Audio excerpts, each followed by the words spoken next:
All right, so Paul, as you know, we have a severe dairy allergy in our family.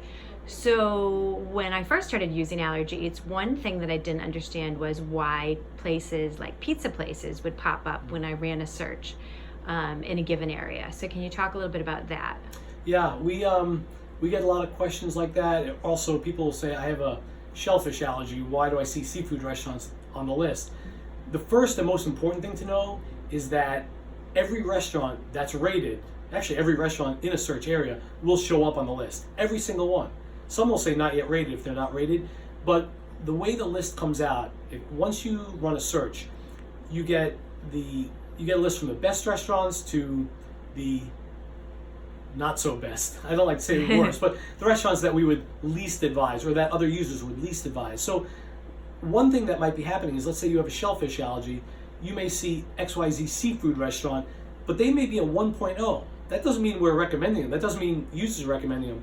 1.0 is the worst you can get, but you'll still see it on the list because we think that's important. You need to know where not to go as much as you need to know where to go. Now, another reason you may see it, and I'll stick with the shellfish example, is there are some places like Legal Seafoods that do a great job with people that have a shellfish or a fish allergy. There are places like P.F. Chang's, a Chinese restaurant, that can do a great job for people with a peanut allergy.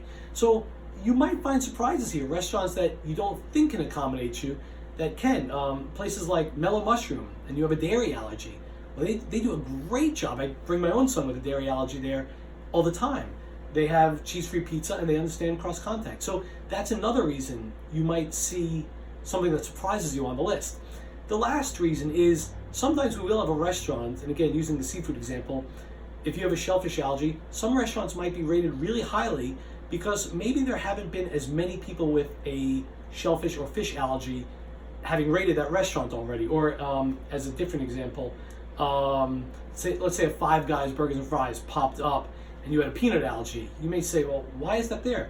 Well, maybe they've gotten 10, 20, 30, 40 ratings from people that have other allergies. But what we do is we have small icons. In this case, if you had a peanut allergy, you'd see a small peanut and next to it a rating.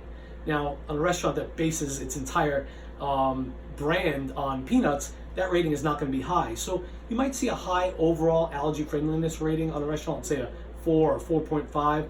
But for your specific allergy, you might see a little icon of a peanut, of a bottle of milk, or something else with a separate rating. We call that the allergy specific ratings.